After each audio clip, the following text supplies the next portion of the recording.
हाँ जी बच्चे, maths class 9th exercise 7.2 question number 1। इस क्वेश्चन में आपको गिवन थी कि एक आइसोसेलेस ट्रायंगल ABC, ठीक है, जिसकी टू साइड्स इक्वल है, AB इक्वल्स टू AC। तो मैंने AB और AC पे एक सिंगल कट लगा दिया।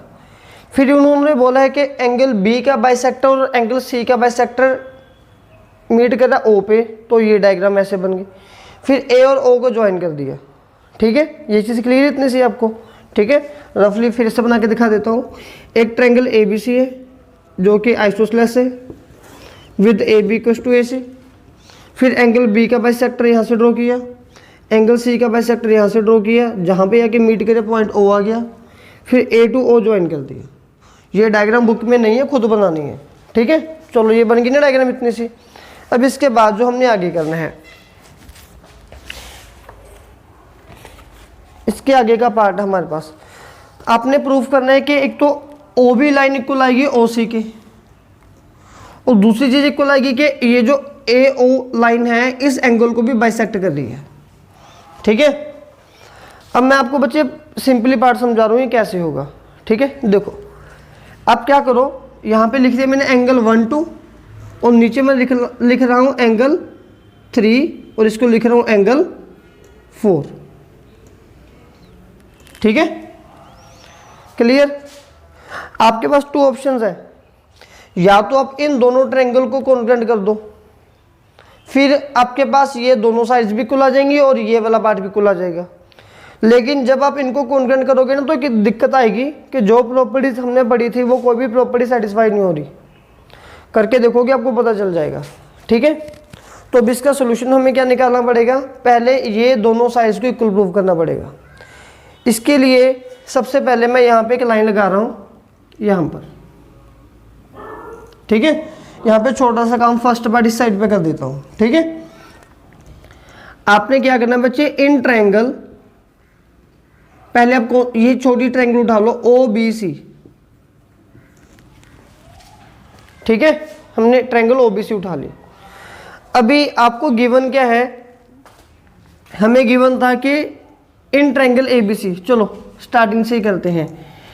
इन ट्रायंगल ABC हमें गिवन था कि लाइन AB इक्वल है AC की, ये गिवन था हमें, ठीक है। अगर आपके पास किसी ट्रायंगल की जितनी साइड्स इक्वल होंगी उसके उतने एंगल भी इक्वल होंगे, ये इंट्रोडक्शन में बोला गया था आपको, ठीक है। सपोज कर लो कि अगर आपके पास एक ट्रायंगल है और उसकी कोई भी टू साइड्स इक्वल आ रही हैं, ठीक है, तो उसके ऑपोजिट टू एंगल भी इक्वल होंगे। इस साइड के ऑपोजिट ये वाला एंगल, इस साइड के ऑपोजिट ये वाला एंगल, ठीक है, ये दोनों भी आपस में इक्वल होंगे।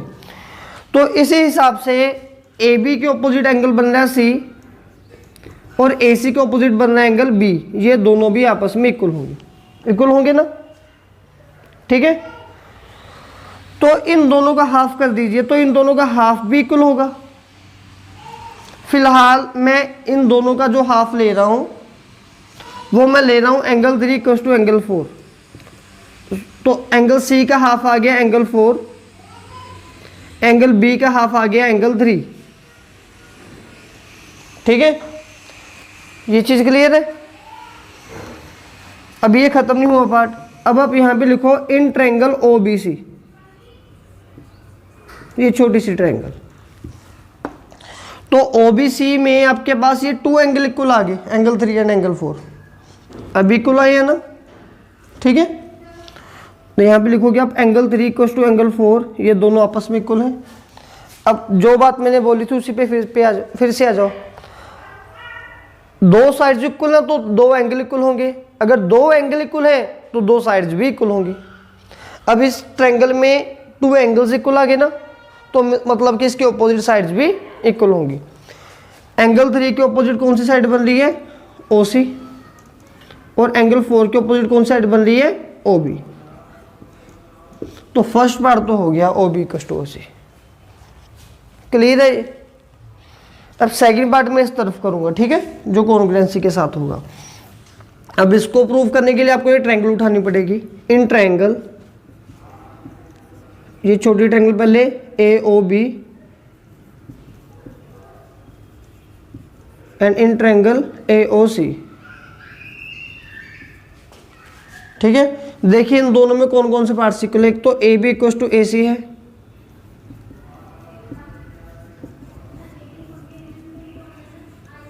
ये गिवन था हमें, ठीक है। और दूसरा पार्ट कौन सा इक्वल होगा,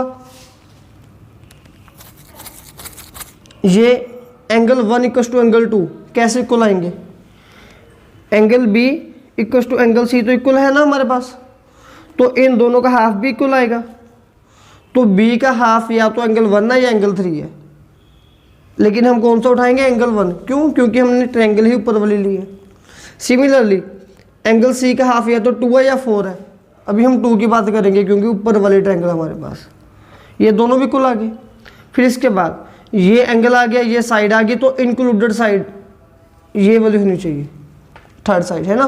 तो ये तो हमने अभी प्रूव किया कि O B equal to O C, O B equal to O C, proved above, ठीक है। अब ये नहीं सोचना कि अबव तो प्रूव की ही नहीं अर्लियर, ठीक है, इसको अबव बोल देते हैं। तो 3 पार्ट्स इक्वल आ गए, इसका मतलब क्या होगा कि ट्रायंगल AOB कॉन्ग्रुएंट है ट्रायंगल AOC के, by which property, side angle side. तो इसका मतलब इसके सभी एंगल भी इक्वल होंगे इन दोनों ट्रायंगल के, इसका मतलब ये एंगल 5 इक्वल टू एंगल 6 भी इक्वल होगा। तो मैं यहाँ पे लिख देता हूँ angle 5 equal to angle 6 CPCT, ठीक है। तो हेंस जो आपने प्रूव करना था, ये अगर दोनों इक्वल है मतलब कि ये लाइन दोनों को बाइसेक्ट कर रही है ना, AO बाइसेक्ट्स एंगल है, ठीक है। ये थोड़ा लेंथी क्वेश्चन था, डिफिकल्ट था, बाकी के क्वेश्चन इतने डिफिकल्ट इतने लेंथी नहीं आएंगे, ये एक्चुअली हमने बाद में करना था, पहले कर लिया।